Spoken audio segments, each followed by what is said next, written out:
Hello and welcome to the second episode of the mini-series of conversations on Sustainable Industry Academia Partnership for Skill Education in India.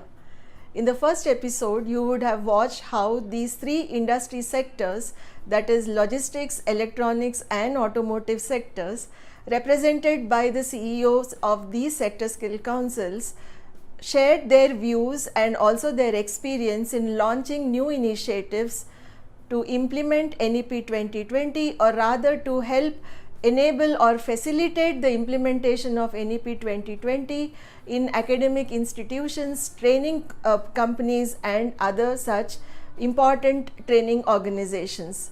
So the steps they have taken and also the initiatives that are ongoing right now are very important for us to understand, and they play a key role in the long run when we talk about how to make this engagement sustainable. So today, to take the conversation forward, we are going to look at how these three sector skill councils have had many initiatives which are driven by technology, and how they are using technology to scale up and also to reach more people, and also to see to it that the benefits of technology reach everybody in the ecosystem. So let's go ahead and watch this part of the conversation, which is focusing on technology and all the innovative practices that these sector skill councils are recommending to their stakeholders. So I'm glad to introduce you to this part of the conversation with Dr. Abhilasha Gaur from the Electronics Sector Skill Council, Mr. Arindam Lahiri from the Automotive Sector Skill Council, and Mr. Ravikanth Yamarthy from Logistics Sector Skill Council. Every day we hear about technology disruption. That's something day and night, whether it's artificial intelligence or robotics or any of those new technologies. So in your respective sector skill councils, of course, the electronics is quite a different sector skill council that way. But despite that, can you please tell us how you are keeping up with these changes, the dynamism of the industry, the disruptions that happen in terms of educating people, telling them what new jobs are coming up, helping them learn that they shouldn't start panicking that there's nothing for people, right? So this is one, new jobs and all, and also for those who are in jobs, what kind of upskilling would be needed? Is there anything being done on these lines in the Electronic Sector Skill Council? See, definitely change in technology is inevitable, and one has to be ready to face these challenges. And that is what we aim for also for all the trainees who have been trained. Through Electronic Sector Skill Council, around 19.5 lakh candidates since December 2012 have been trained and certified till now. Let me give you a small example to make you understand this. For example, in consumer electronics, we have programs for service and installation of various consumer electronic products. Like we have TV, fridge, washing machine. Now we have dishwasher. After the COVID, the demand increased. So the kind of equipments what we have used at our times in our household and what we are using now. So the fridge or a LED TV, if you see, it comes with a IoT and a lot of sensors which are coming. Same way in refrigerator also, a lot of things have changed. So definitely the people who are already working in this sector, they have to be upgraded. So through our RPL program, these kind of upskilling programs is being done. And also then time to time our curriculum and you can say the handbooks what we give to the candidates, they also need to be updated in that case. So we keep on doing it. So it is not that if you have updated your curriculum. So what we have started doing earlier, it used to be for 3 years or 5 years, you make a curriculum and then you can keep on continuing it. Now, as we have already mentioned earlier, that the micro credential or NOSIS. So if let's say a new technology has come for refrigeration, or now the dishwasher has come, and various companies are coming up with various innovative products in consumer electronics. So we are making smaller programs which are, let's say, 7 hours, 10 hours, 12 hours. So these are more like, you can say, the upskilling program which can be added in the regular program also. So you need not to change the complete curriculum. And if in case some of the industries also require, like we are running a program for Crompton, for example. So it's a one-day skilling program, and we have trained around 3,000 electricians on various new products. Same with Havels. Last year we have upskilled around 5,000 electricians, and this year we'll be upskilling around 15,000 more in that case. So that one-day training program is more about telling about the new innovative features in various products. So in this, the ESSCI team, our subject matter experts, as well as the Havels business team also travels with us for these programs, and that is how we upskill these candidates. So definitely, because of the technological advancement, now this will become a regular feature. So one is our mainstream short-term training courses. Another is upskilling of these technicians who are already there on the ground. As far as other technological innovations are concerned, now it is not only about the physical training, even in electronics. So we have got few virtual labs also. So they help us a lot, specifically if I talk about drones. So before a student goes and start flying a drone or start working on it, so there are various simulators on which they have to work. And these simulators can be used at the school level also, and in the progression it can be used in college, and by including different, you can say, the difficulty level in these simulators for the drones. So the simulators in the labs, simulators, softwares, virtual labs. So I think it is more of a hybrid kind of a learning what we are providing to our learners. And with various foundations we have been working, where right now we are in talks with one of the company who is into PCB designing. So they have got the software for this, the same thing, and maybe it is almost on a final stage, and then we can provide this PCB design software to all the AICT approved colleges or all the university and colleges at no cost. And in case they complete the course, and in case they want to get a certification, then only at that particular stage a charge will come for the certification cost for them. So there are various ways in electronics also how this technology will help us to take our goal, and we'll be able to reach on a mass level for our sector also. So these are some of the initiatives what we have been taking here. Okay. It was also interesting to hear when you said about this, the new programs and also the upskilling part. I was able to kind of relate it also, to the RPL kind of thing. And also when you look at the NCRF, we are talking about this three axis, right? Yes. The experiential learning is one of them, academic learning and vocational. So I was trying to put that into that framework also. So maybe when we just proceed with the next part of this discussion, kindly keep that framework also in mind when you are, about to give us your closing remarks, because that's one area where we are trying to see this credit framework, credits being, creditizing as per the vocational, the academic and the experiential. And there is this experiential thing is still quite a gray area. So maybe if you can throw some light later, that would be good. Now I move on to Mr. Arindam, and to learn more about, sir, from your sector.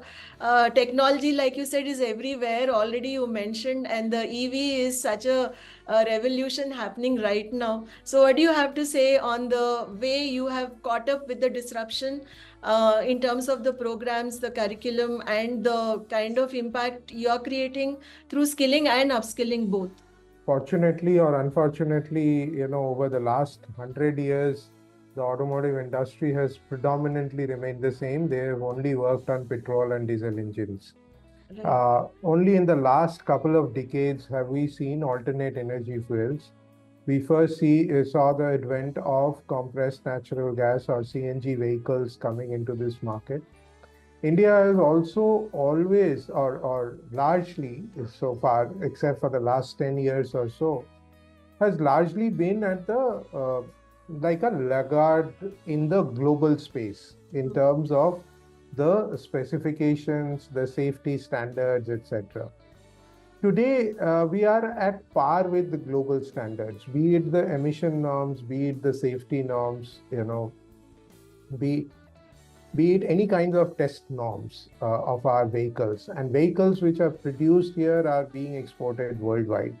So we are operating at an absolutely global level. And in some areas, we are ahead of Europe Okay, so in terms of our two-wheeler market, which is our largest segment of the market, we follow Euro 6 standard, which is called BS6 in India. And Europe is still trying to catch up. Australia is just moved to BS6. I was talking to some of the counterparts in Australia. So they were saying that you've moved into BS6 or Euro 6 norms of emission about 4 years back. How did you manage this transition in terms of skilled manpower and upskilling of manpower? And what Abhilasha was just talking about, new features, new technology integration into product. So when we moved to a new emission standard in India in 2020, the biggest challenge was how do you improve the skill level of the existing unauthorized dealers, so to say. I mean, I'm using the term like this because a lot of us will go to our authorized dealership if we have a car. But when we look at our two-wheelers, we typically go to a local mechanic, and that local mechanic is not trained by anyone when this significant change happens. So as a council, then we took upon us that we should look at, how to engage with those mechanics and improve their skill level to meet, that changed emission standard. So you'll be happy to know that we've done in excess of 1.5 lakh mechanics over the last couple of years, trying to skill them only on the BS6 standard, which is between 12 hours to 20 hours of program, depending on the kind of vehicles that they deal with. Similarly, electric vehicles have come in, and the electric vehicle adoption levels in the two-wheelers and three-wheelers have become very significant. In fact, in three-wheeler segment today, fossil fuel is the lowest. Three-wheelers, majority of the three-wheelers run on CNG and then electric, and then comes the petrol engines. So petrol is already, the fossil fuel is already in the number 3, in that segment, that particular segment. When we look at the last mile delivery that Ravi was talking about, more and more companies are adopting electric vehicles in the last mile delivery, whether it is in two-wheelers, three-wheelers, and four-wheeler light commercial vehicles. Most of them are moving towards the last mile delivery in terms of electric vehicle, and last mile connectivity for passenger also is moving towards electrification. So there is a massive need of people understanding this, and one of the biggest challenge, and which is what we are working on at the highest, at the max level, is about the safety related to electric vehicles. Because when you handle vehicles, you did not have an electric shock coming in from a high voltage of a battery coming in to your body. Today, there is a very significant risk of that. Second is the lithium-ion technology is such that there is a possibility of a fire, inflammation that happens. And that happens very regularly. Of course, standards have become more stringent and we are seeing less incident of fire. But you would remember that when we transited to CNG in the late 90s or early 2000, CNG vehicles used to catch fire. And similarly, now we have seen a spate of electric vehicles catching fire, but that has come down significantly. But still, one has to be very, very careful, because if you end up abusing that vehicle in terms of its usage, and you don't use it in the right manner, there is every risk of that. In a waterlogged situation, if you're driving through these vehicles and you get stuck and you come back and touch the vehicle, while the ignition is still on, but you are not able to decipher it, there are significant challenges of electric shock that you may conduct, because you yourself are standing in water effectively. So many of these awareness education programs are very, very important across the board for people who are wanting to do this. And these are some of the areas. And then, of course, it relates to servicing of vehicles, driving of vehicles. Manufacturing is complex, but again, manufacturing in the plants which are already doing the legacy vehicles, people have to be upskilled and reskilled to ensure that they are able to handle this, okay, and handle this at scale. So all of these requires a significant amount of new people coming in with this kind of technology and older people getting reskilled. So with the newer people coming in, the best way is to engage with diploma, ITI or higher education institutions where we embed programs on these areas. Also, we see a third area that I want to talk about is a very, very high level of automation that we are going through. And automation, when we talk about our Industry 4.0, which is the larger jargon of the whole automation and robotization of the processes, again, there needs to be embedding of these modules inside the traditional programs itself. We call it smart manufacturing today. So programs on smart manufacturing, automation, robotic integration. While people say that automation will take away a lot of jobs, but doing automation needs a lot of manpower. Yeah. Integration of cobots, planning of robotics, planning of automation, integration of systems, software integration, huge amount of manpower is required. And today we are only talking about a concern about whether automation will take away our jobs or artificial intelligence will take away our jobs. I am always reminded, because I come from a state which very heavily, actually was against computerization in banks in those days. And we can see that how banking industry has actually changed, and with more people, 100x more people working in that segment because of computerization. So today it is somewhat similar. AI can open up so much of employment opportunity we can't even think of. So it's just that the skills will be different. Right.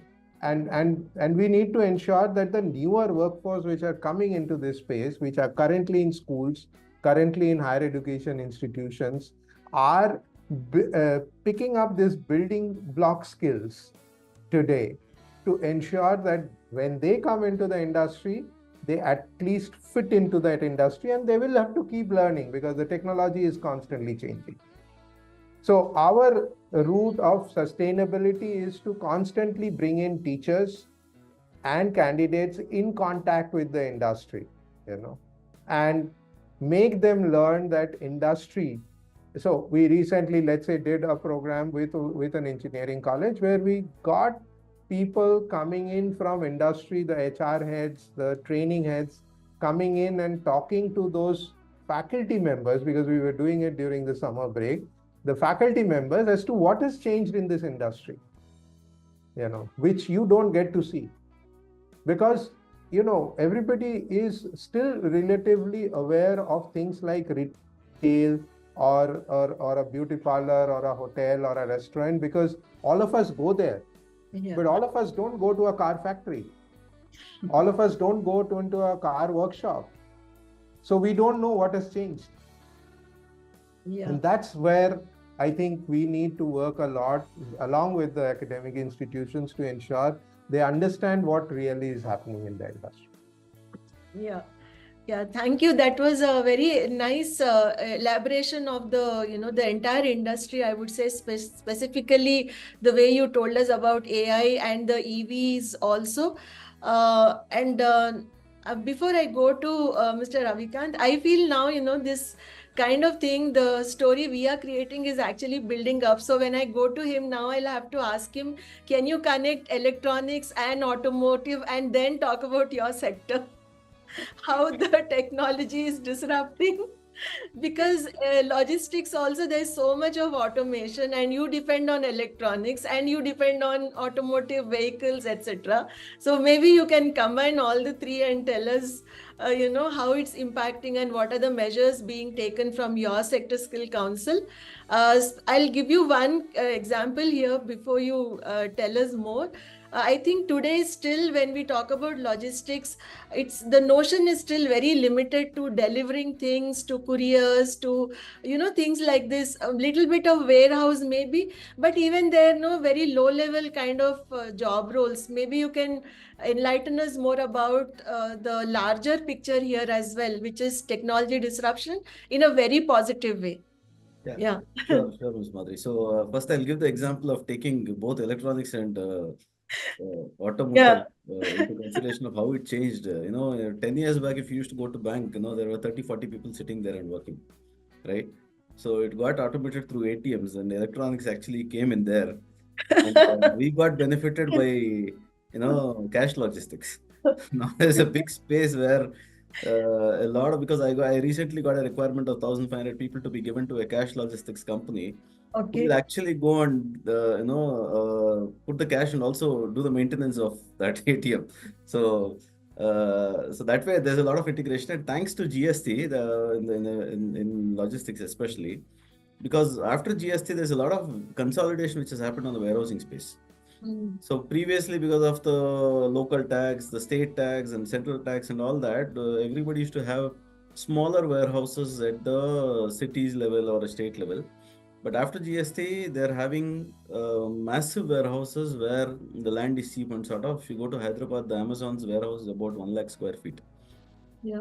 So because of this, now there's a lot of technology interference which is required, because you can't imagine working or operating a 1 lakh square feet warehouse or a 2 lakh square feet warehouse with manpower. So to great extent, you'll have to automate that, right?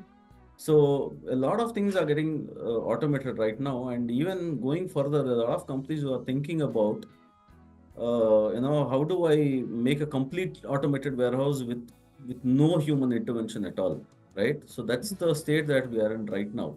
But if you are looking at some of the futuristic aspects right now, because a lot of things have changed. Previously, people were using, like, taking the pick list, going there. Now there's a lot of technology of using the handheld scanners, voice to pick to light, a lot of methods. There are new courses which are coming up, like the packaging designer, which was not there in India all this while. So we brought that packaging designer course to India. So likewise, in future, you will have a drone operator who will be actually delivering drones to a station which is dedicated for a drone delivery, at least for the high-rise apartments where it is feasible right now, right? So these are some of the things, and as you rightly said, yes, the aspirations are very low in logistics, because people think that logistics is all about driving, loading, unloading, and delivering, right? But we operate on 12 different subsectors. We operate on cold chain, we operate on port operations, we operate on liquid logistics, rail logistics, warehousing, transportation, courier and express, where where the DHL FedExes operate. Then we offer in cold chain, which is the emerging sector, because because of the climatic changes, possibly we'll have to store everything which you reap irrespective of the season. So that's going to be the futuristic, or the future, where you can't have if we did a little bit of a study which is very interesting. I'll just share that to you.